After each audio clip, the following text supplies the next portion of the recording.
In this episode, Elina and I are going to be talking about being comfortable with getting uncomfortable and digging deeper into some questions that might be sort of pricking in the back of your mind, but you know that confronting them is going to be really uncomfortable. So, Elina explains why this is so important and how these questions and finding the answers can help you to have growth and progress in your creative practice. This episode is going to be so inspiring. Grab your notebook because you're going to be wanting to take notes, and let's get into it.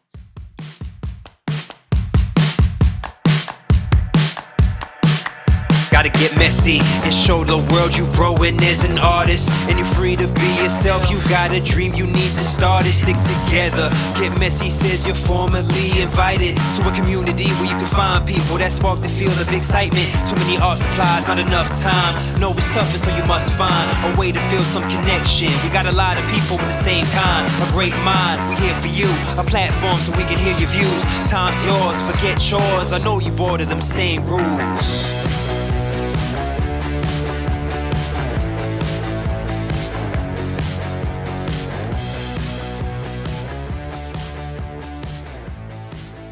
Hello, everyone, and welcome to another Get Messy podcast episode. Today, we are going to be chatting to Elina, and I cannot wait to dig into all things creative with her. So, thank you so much for saying yes for joining me today. And could you maybe give a quick introduction of who you are and where in the world you are? Hi, Claudette. Yeah, of course. And thank you so much for having me here. It's always a pleasure talking to you and your community. I'm Elina Lukas. I'm an abstract artist currently based in Portugal, in at the moment sunny Porto. And I've been here for a while now, but I like to travel around. How did you end up in Portugal then? Is there a Um, story?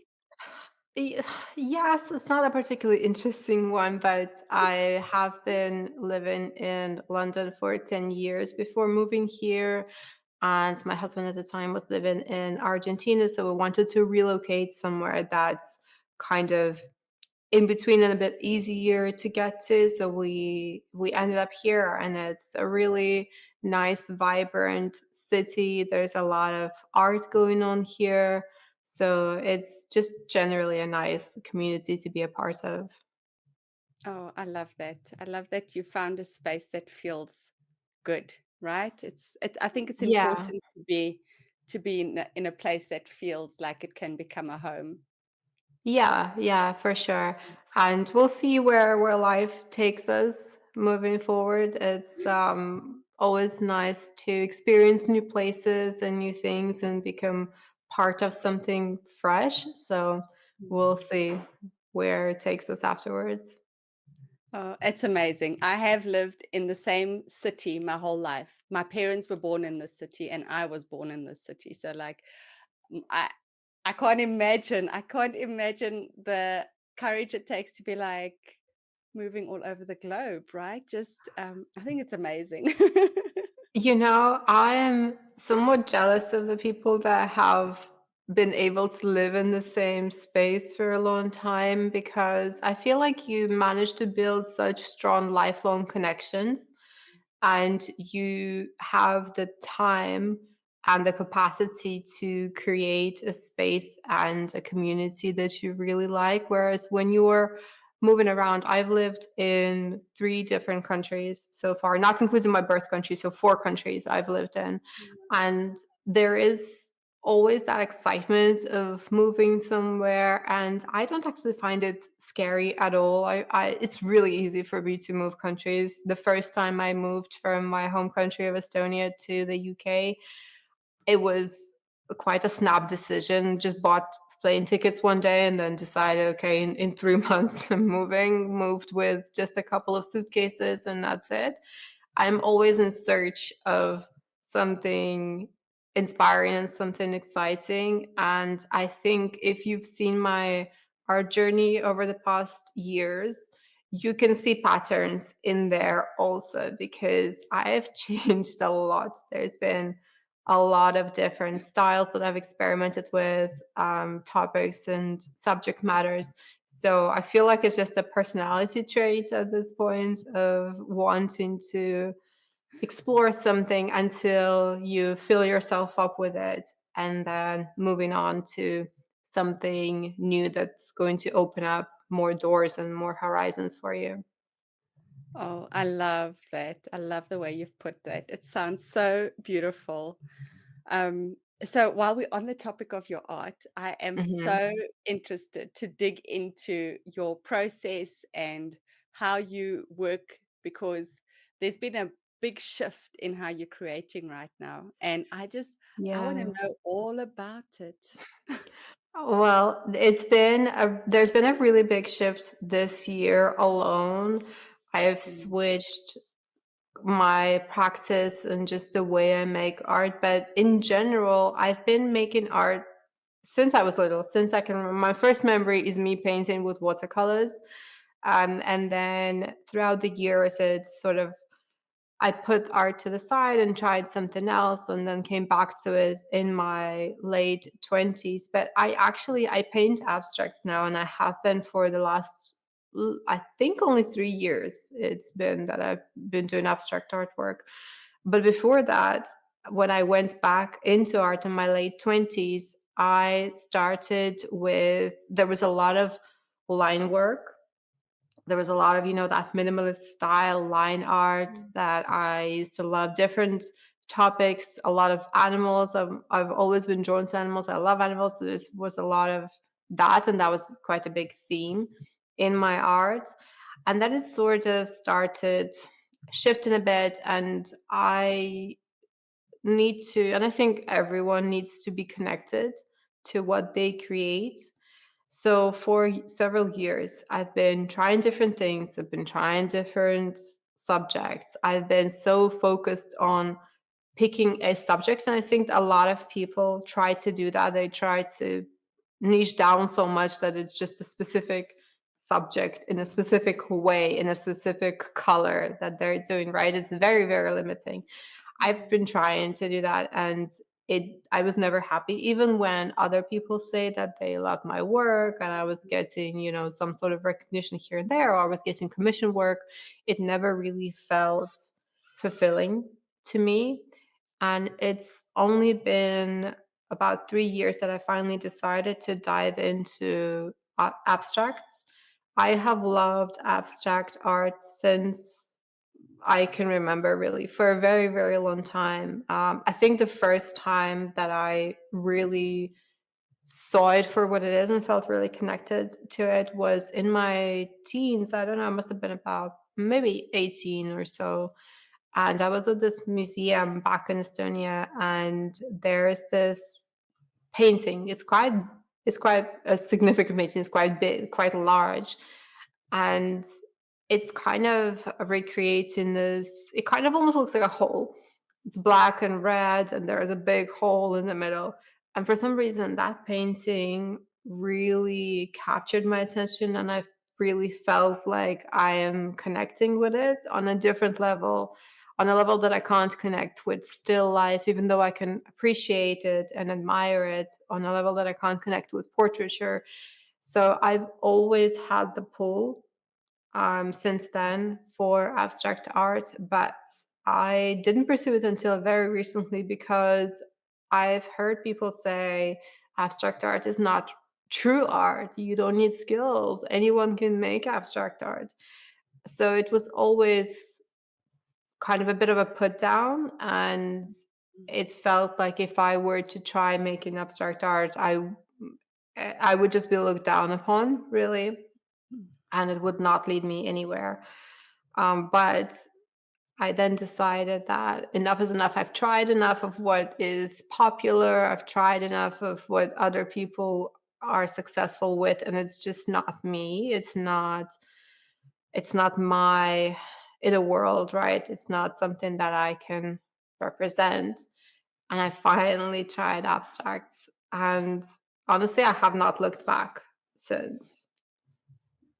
Yeah, I can't imagine, you and, like, if I think abstracts, I think of you immediately. So I can't imagine a world Mhm. where those two weren't connected. So it's quite interesting how it's been a journey of accepting that that is what's really calling to you and speaking to you because of all the messaging that you got around Mhm. creating abstract art.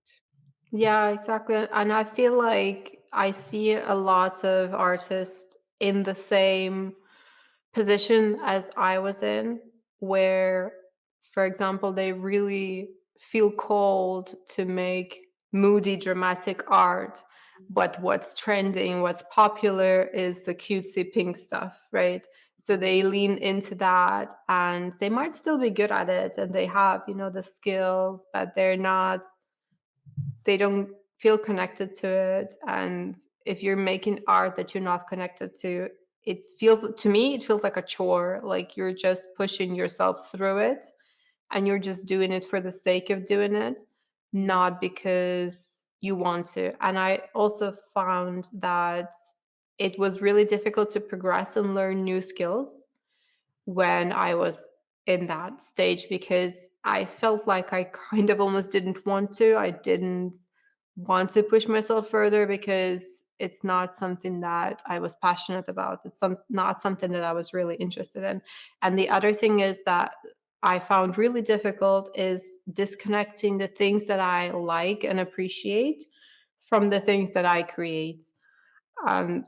Mhm. It's two different worlds because I have such a wild appreciation for so many different styles, for so many different types of artists, mediums, different types of artwork. And for the longest time, I felt like, okay, if I like that, and I'm pretty sure Mhm. that I've also heard different successful artists say that, oh, well, if you look at what you really like other people doing and do the same, because then you'll be successful. So I tried following that advice. Of course, it didn't work out because I like such a huge variety of styles and I appreciate all the different art that is created. And then what happened is that I didn't like any of the art that I made. And it was also very inconsistent because I kept jumping from one thing to another, from one Mhm. style, from one type of messaging. So that was another thing that I had to accept. Yeah, and I think it's a lot of people, as you say, that there is that messaging that if you like this style Mhm. or this type of art, then that's the direction that you should be moving into. But Yeah. I find it quite interesting to be able to find inspiration in one area, but interpret it completely different in another area, right? So Mhm. I think just because you like something doesn't mean that that is necessarily the way that you should be going. So, and like Exactly. something simple for me is I love wearing certain colors, but I Mhm. hate creating with them.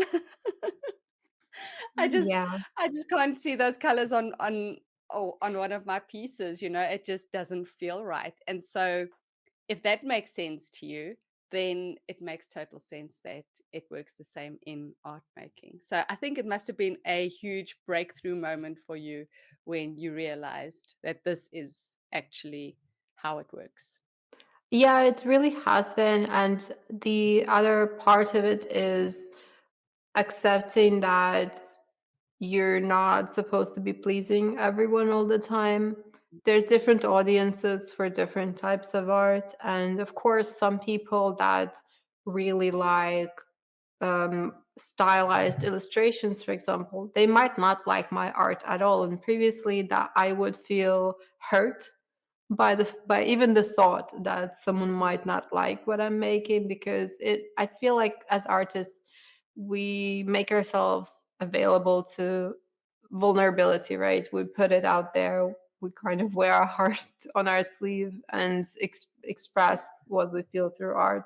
And whenever someone doesn't like it, or even the thought of someone thinking something negative about it can be quite hurtful and also stilting your progress.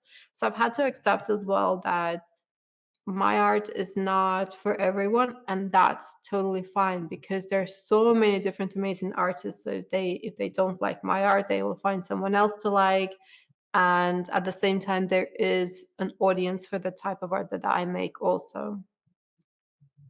Yes, I'm thinking as you're talking about authenticity, right? If Mhm, you are creating art that is coming from deep within you and that is true to your creative voice, then the people who need to be attracted to it will be. And as you say, not everyone can like what you're doing, but because you're doing it for yourself, you're okay mhm. with it because your art Exactly. is giving you fulfillment. Yeah. Yeah, exactly, and that has Mm, been one of the biggest changes and one of the biggest breakthroughs to realize that and allow myself to make the art that I like rather than the art that will be hitting the algorithm in the correct way or that more people will respond to.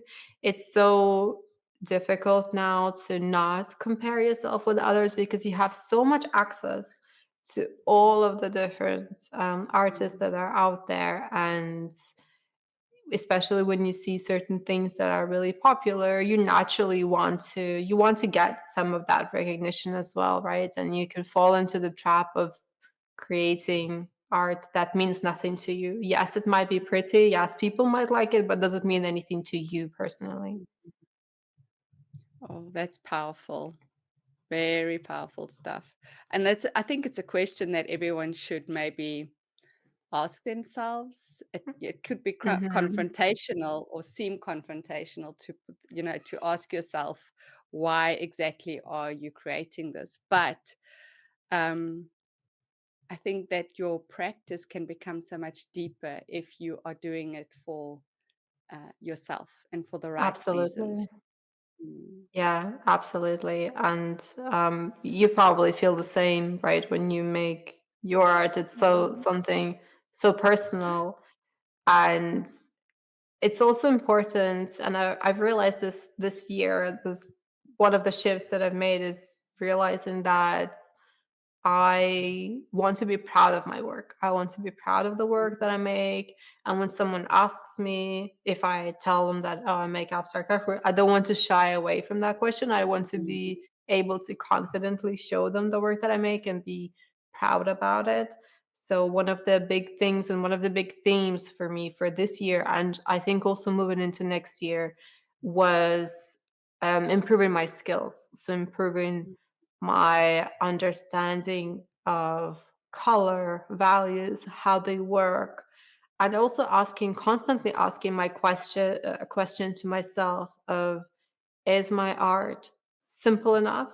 And at the same time, is it complicated enough?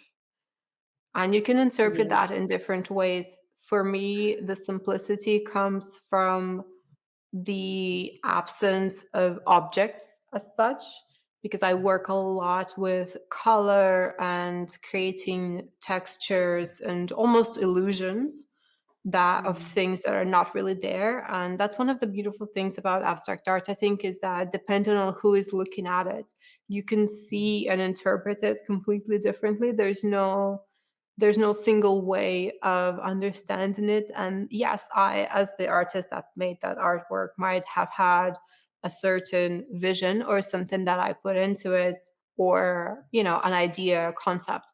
But the viewer will see differently depending on where they are in their life at the moment or just how they're perceiving that art right Mm. now. So the simplicity is in the absence of things for me. The complexity is in my work with color, values, and creating something that is not really there. Mm.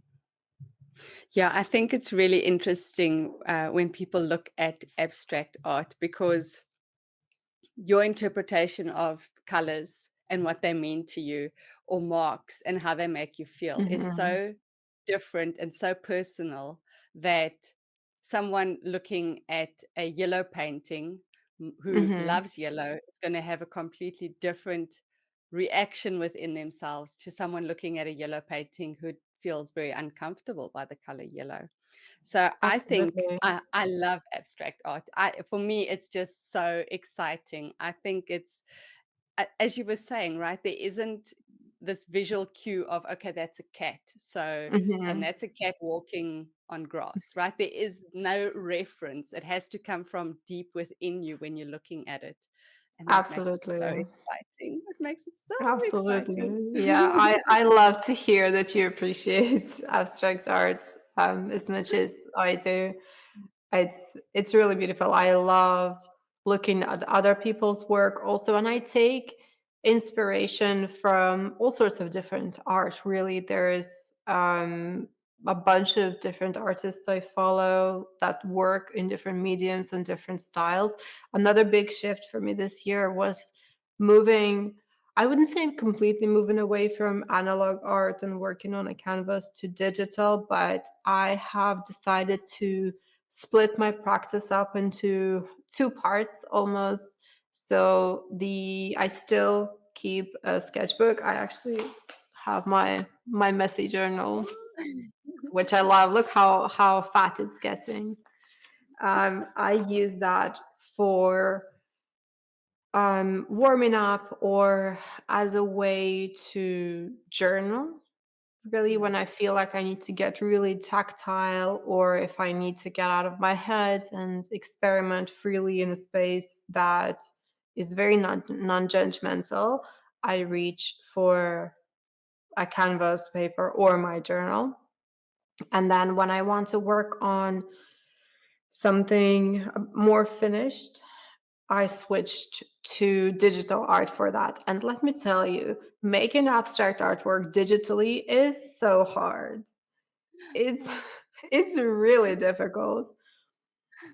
I think making abstract art in general, I think is really difficult because again, it comes back to that thing of images. We sort of grow up Mhm. with images, stories, movies, books. Everything's got images attached to it. So it's a totally new language that you have to learn to be able to express yourself without using images. And so, yeah, I can't Yeah. imagine because at least if you're creating something on a canvas or in a journal, there's a lot of openness to being able to use your supplies to create messaging. Mhm. But digitally, like that's all that's all on you. There are Yeah, no supplies it to was a help you. lot of trial and error. It was a lot of learning. I gave up along the way a couple of times, and then I went back to it and thought, "No, I need to figure this out. I can't just leave it."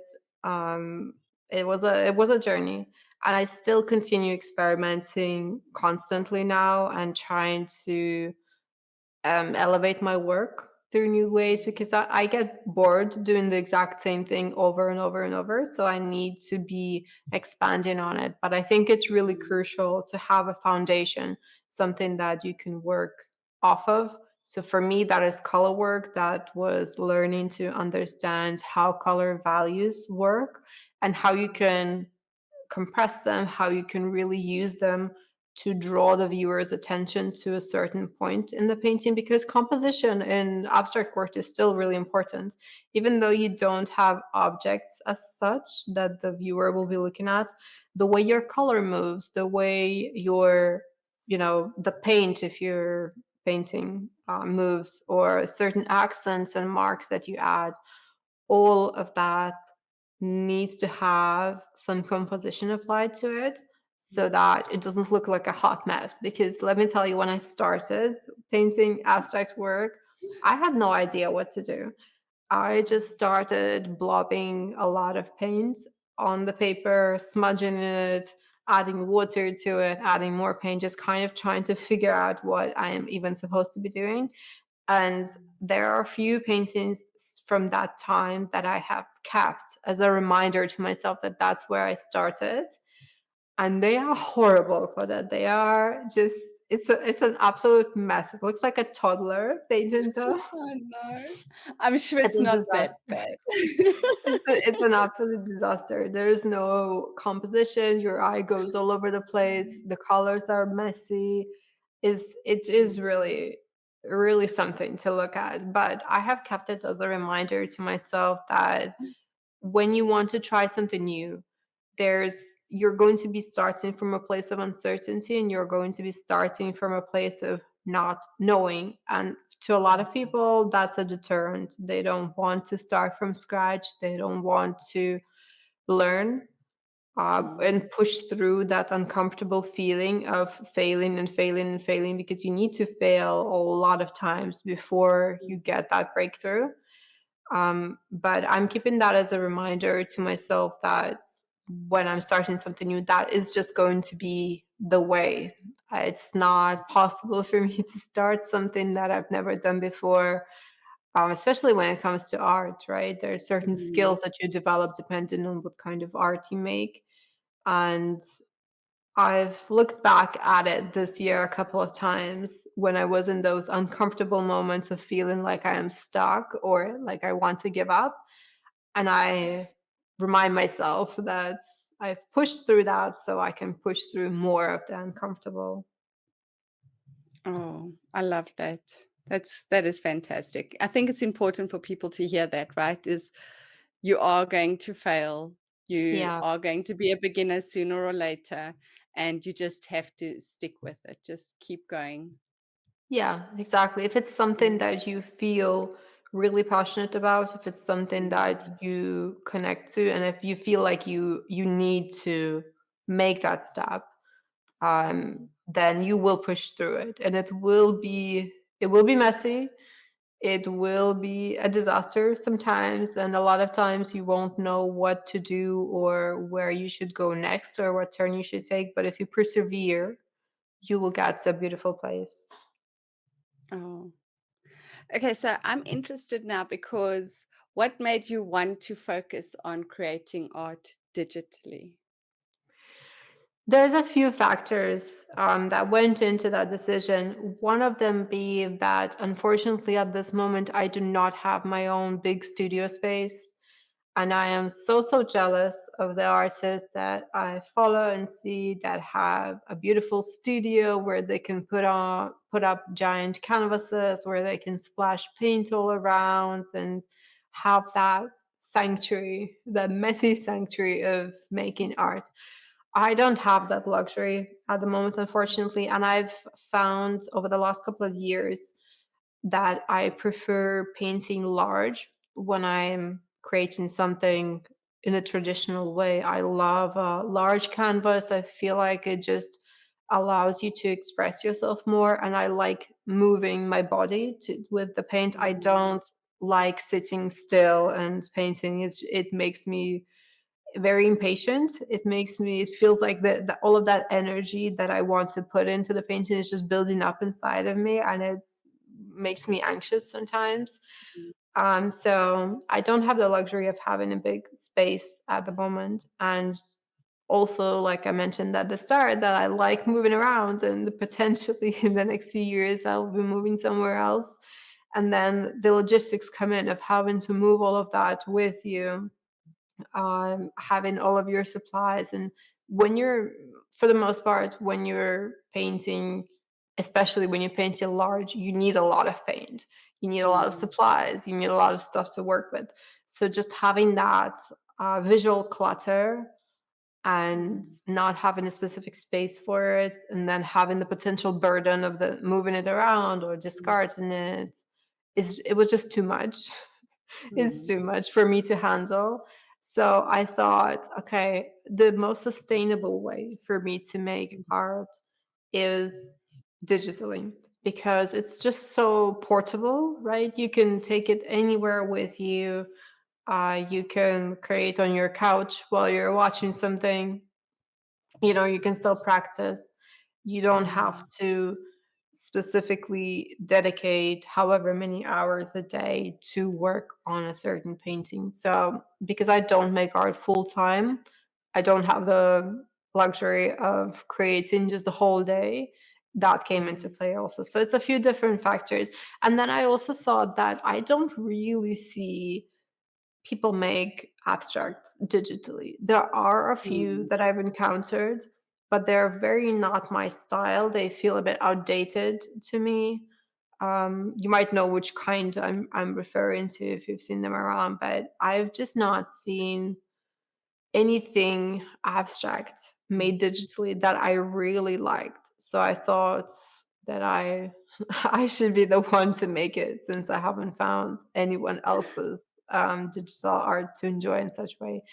And there's just so much more flexibility also.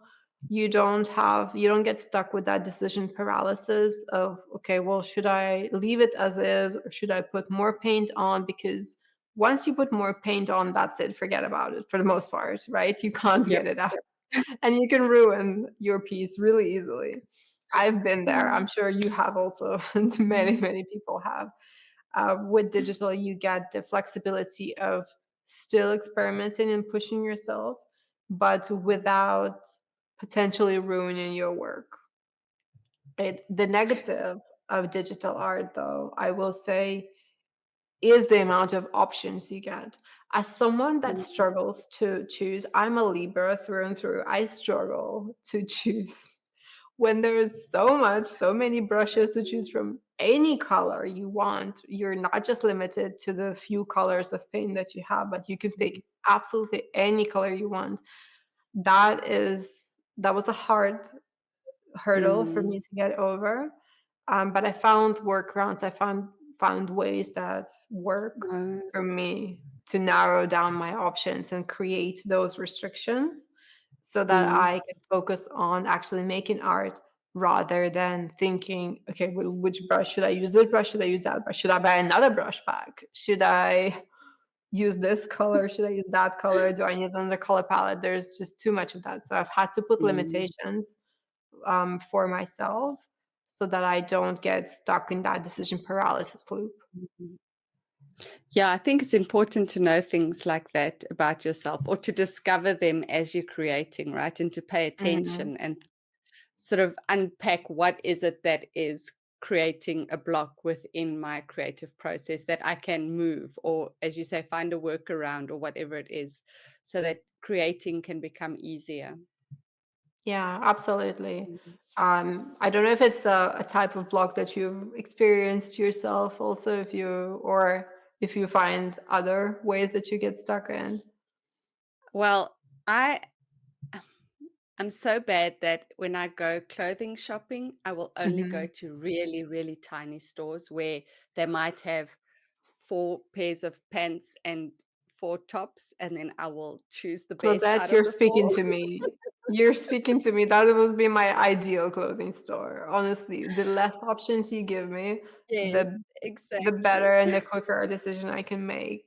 That is Yes. why I cannot shop in physical stores anymore. I just get so overwhelmed by the amount of Mhm. potential decisions that you can make. It's just too Yes. much. It It's too is. many It decision is. making. So yeah, so It's I'm so like too that. much. So I know with myself, I can't make a lot of decisions. I have to limit. So I really limit my supplies. I don't go out and buy a lot of supplies. I've got a dedicated space, and if that space is full, I can't get a new supply. I can only get a new one when something's been used up or it's I don't want it anymore, whatever, and then that creates space for a new thing. But yeah, so I have really like I've got strict limitations on how much I can have because I I love can't. I that. get so overwhelmed with choices. Yeah. So Yeah, that was my workaround. I'm exactly the same, and I think the approach you've taken is perfect because you are then not focusing on, well, what next supply should I get? Oh, this person is using this type of paint or this color. I should get it also. There are so many people I know that have stashes and stashes of art supplies Mm, that they never touch, and they just keep buying more and more and more. mm, And to me personally, that feels really wasteful. And it feels mm, like you're just actively creating that block for yourself mm. because where are Yes. you even going to start if you have 50 different paints and 25 different brushes and 10 different sketchbooks? Where are Mm, you even going to start? It's just too much. It's too much. There's a lot of decisions we have to make in life mm, on a day-to-day basis as it is, and I don't want art to become a mm, burden. mm. Well, here's my theory. I'm just gonna put it out Mhm. there. Go on. Um, I think people are overwhelmed in their creative practice, right? So they buy more Mhm. supplies because in the moment it feels good. It's like it gives you that little rush because now you're getting something new into your studio and it's Mhm. exciting. But then that sort of escalates the overwhelm because now you've got even more supplies that you need to try and use before they dry out or learn how Mhm. to use the right way or whatever. So you become more overwhelmed. And so it's like this little loop that you It's a get stuck loop. in. Yeah. It's Yes, yeah. absolutely. I also find that a lot of people try to buy their way out of Yes. their Yeah. practice. Really, Mm, they are stuck with something. Maybe they what they really need is to improve their skills, practice daily, push mm, themselves in different ways. But they think that buying a new paint is going to solve that mm, problem mm, and is going to mm. magically all of a sudden figure everything out for them, which it is not Yes. going to do. And I am guilty of having done that in the past, but with switching art styles. Back when I was doing mostly illustration, I would get often stuck and just feeling uninspired. And instead Mm, of truly looking inside of myself and figuring out why am I uninspired, why am I not connecting with my art, I mm, would just find a different style or a different subject um, to switch to, thinking that that would solve my problem. But of course, it never did. It's something mm, that you really need to ask yourself mm, honestly, mm. and the answer most of the time is going to be very uncomfortable. So you Yes. need to be ready for that. But if you accept it, if you do that internal work of figuring out why you want to do art in the first place, Mm, then you'll be one step closer to getting to where you want to be. mm. Oh, yes. These are also good. You are making such good points. I think anyone listening is just going to they need a notebook because they need to be taking notes.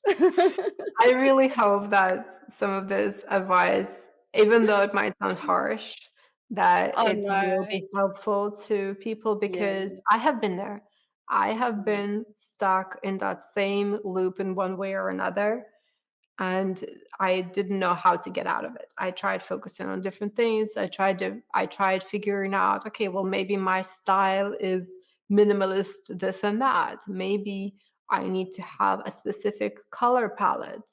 That was a thing that I really focused on for a long time. It was a big hang up for me of having a consistent color palette and only using a very limited amount of colors, especially when making art digitally. I think when I was painting in a traditional way, I don't have a lot of paint. I don't like having it like you. I don't like having a lot of supplies or a lot of paint.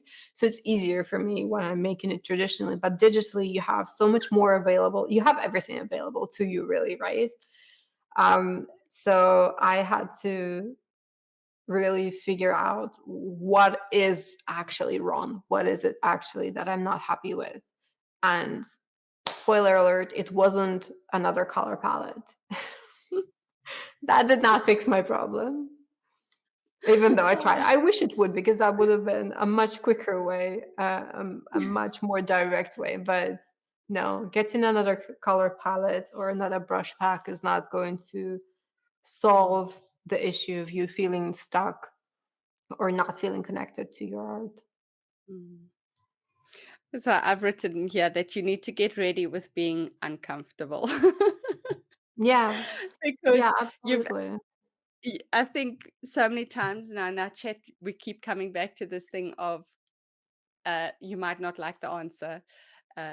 It could be you. The problem could be you and not the supply.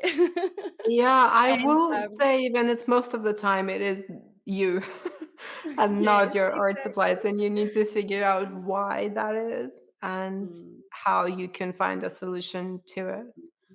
yes. And it's such a shame that I see so many young artists, especially people that are just starting art, or maybe they've been doing art for a few years and they're not where they want to be, they focus so much on the wrong things. And I Mm, think mm, if you really, really focus on yourself and reflecting on what's important to you, what is the reason behind you wanting to make art? There's some people that I've spoken to casually just in in the art community at large that from the way when I'm asking them questions and their replies, I can just tell that the reason they started making art or they want to start making art is just the potential financial impact it can have on them. mm, mm, Because you see so many successful pattern artists, designers, illustrators, book illustrators, painters in general, that you think it might be an easy way to mm, get to financial mm, stability or additional income, whatever it might be. But if that is your motivation, you're not really going to get anywhere. mm. Yeah, that's so true. So I think for me, the key takeaway here is that you've got to dig deeper. You've got to dig deeper into all of the feelings that you're having or all of the thoughts that are Mhm. coming up. So if your practice is feeling like it's stuck or it just feels hollow, you're going to have to dig deeper to understand why is this happening.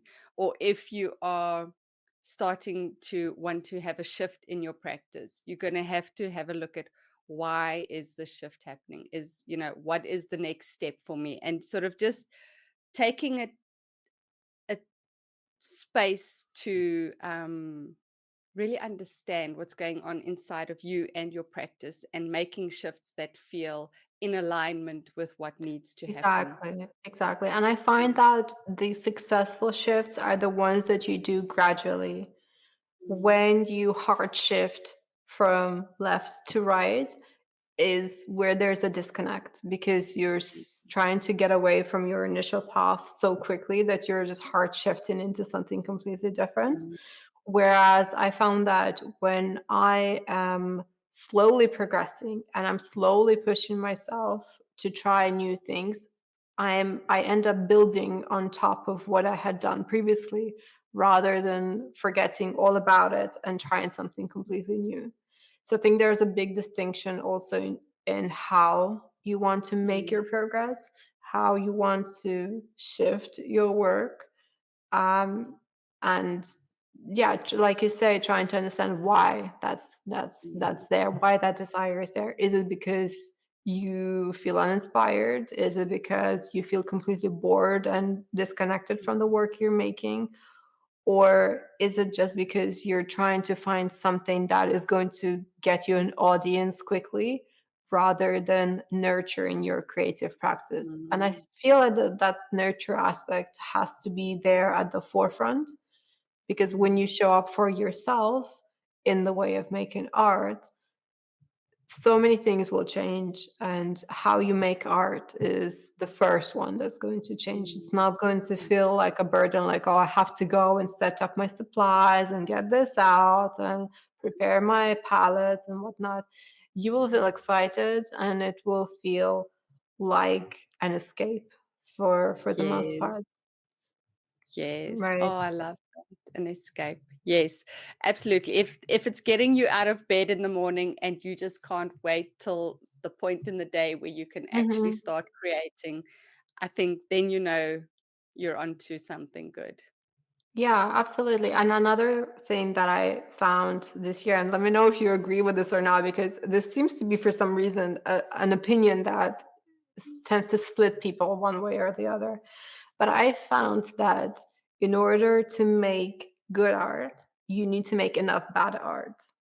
Mm, You can't just make a masterpiece every time, and not all art is good art, and that's okay.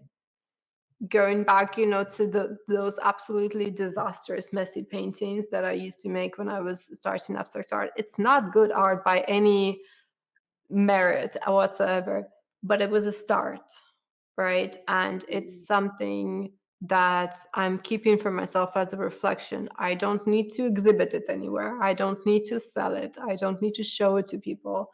You need to make enough bad art in order to understand your practice, in order to understand how you like working, what works for you, what doesn't, and also in order to improve your skills, because you're not just going to start painting or drawing Mm. amazingly straight away. You need to be comfortable with the idea that you need to make a lot of bad art. Yeah. Well, my opinion is that bad art is the best sign that you are growing outside of your comfort zone. Absolutely. I couldn't agree So, more. I always say to people, if you are not creating art that feels uncomfortable and that you don't like, it means that you are not pushing yourself to grow. Absolutely. Absolutely. I Mm, couldn't agree with that more.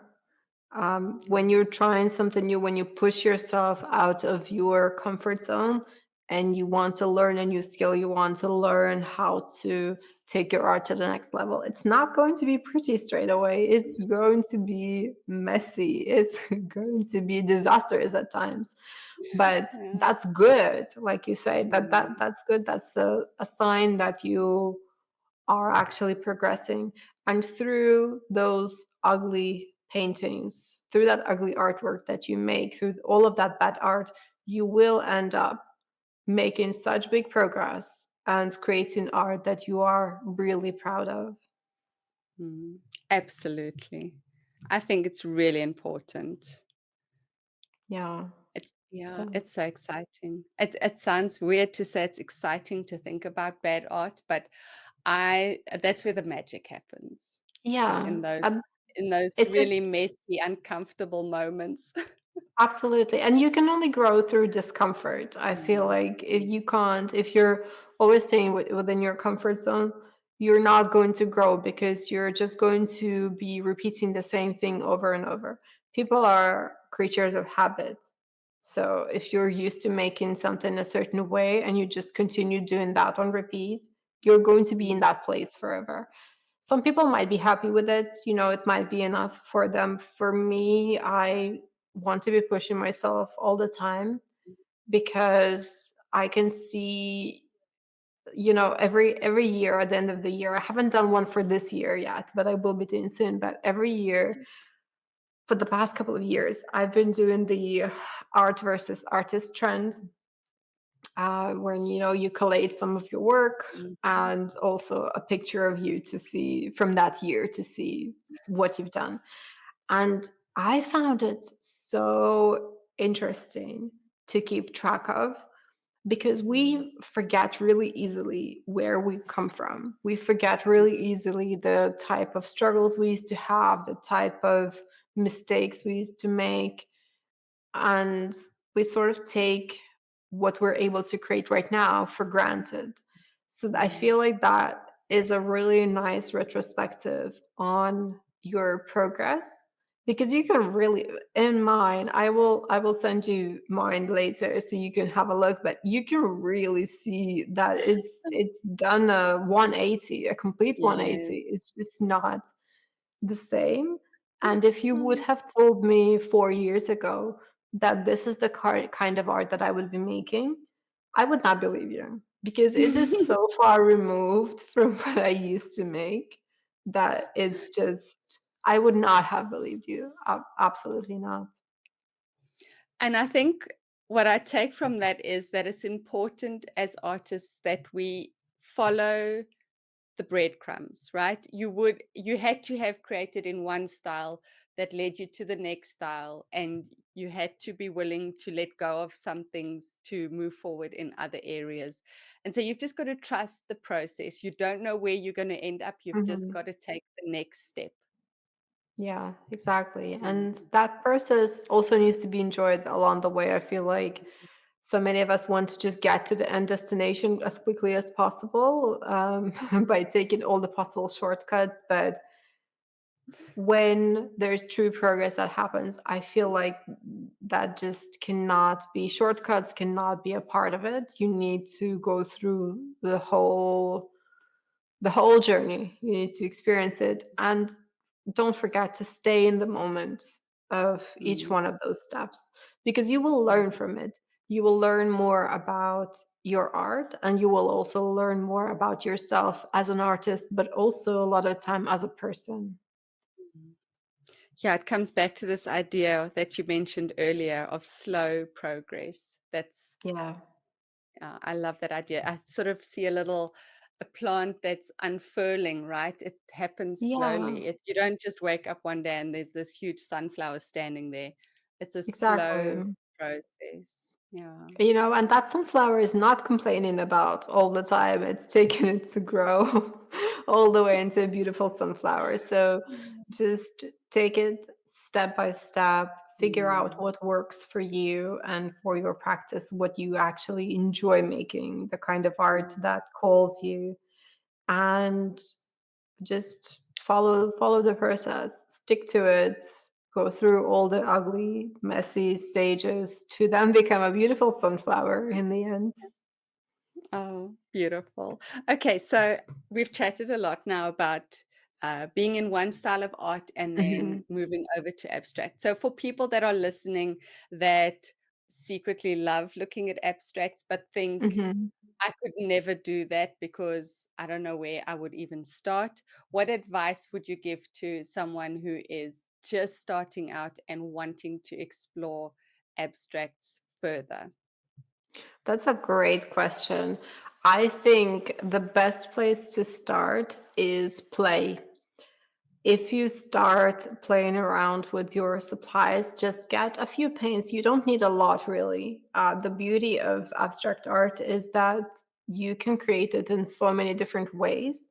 You don't have to have 20 different art supplies. You can make some beautiful things with one single paint just by using different techniques, by experimenting, by trying something new. But if you approach it through exploration, that sense of curiosity and play, you're at a good starting place. And you will then need to start figuring out, the technical aspects, how things work, composition, mixing color, and so on. But I would suggest starting from just something that brings you joy and that lights you up when you do it. Go back to that child state. When children make art, they don't overthink it. They don't think, oh well, what does this painting, what kind of message is it sending, what does it need to do, is this going to be trendy enough or anything like that. They just take paint and they start painting. So that's how I would suggest approaching starting abstract art, is just by playing with your art supplies, whatever art supplies you have. There's you can use different types of paint. My preferred paint is acrylic. I just find it so versatile, Mm, because it can be really opaque. You can really water it down and make it translucent and layer it. There's just so much you can do with it. But I've also worked with watercolors, with ink, and even just with pencils and black ink. You can still make abstract with that as well. So don't let the lack of supplies hold you back, or don't think that you need to go out and buy all of this new stuff just because you want to try something else. Work with what you have, and mm, those limitations will end up pushing you to be more creative because you will need to become more resourceful. It's really easy to go out and buy more stuff that you don't potentially need at all. It's a lot more challenging to mm, get creative with the things that you already have and think of different ways you can apply them and different ways you can use them in your art. mm.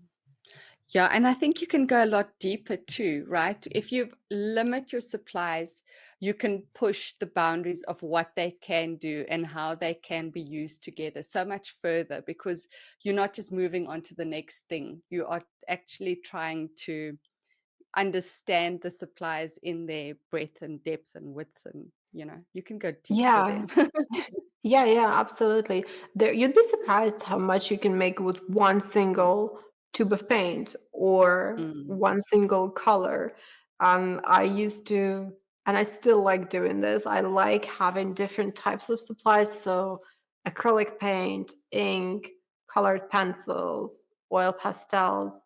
So, different types of materials, but in the same color or in the same color family, because then you don't focus on the color anymore. That decision is taken out of the way, right? You don't have to worry about it. You can, though, create different textures. You can create different feelings. You can get really tactile with it, and it can be really interesting. You can get super mm. creative with it. I love that idea. I think it would be so exciting to have a journal at the end that was just one color, but in a whole Hmm. range of supplies. I think it would be so Yeah, satisfying. I think so too. It's kind of like, when Picasso had his blue periods, or Yeah. it ends up getting interconnected even if you make different type of art with it, but because you're using the same color as your base, it's can be something really beautiful, something really interesting. Yes, that is a fantastic challenge to set yourself. Yeah, give Mm, it a try. I would love to see your work as well. Different ways of using the same color with different art yeah. supplies. Yes, I think that would be exciting. Thank you so much for chatting to us today, Lena. It has been such an It's been a inspiration. pleasure. I just want to grab my journal and start playing with colors. Well, I really hope that you show me if you do that, because I'd love to see it. And thank you so much for having me. It's been a pleasure talking to you as always. And I also feel inspired now to go and paint something. I might do a couple of pages in my journal also. Yay, I love that. Thank you so much. Keep well. Thank you, Angie. I'll talk to you soon. Bye. Bye, Claudette.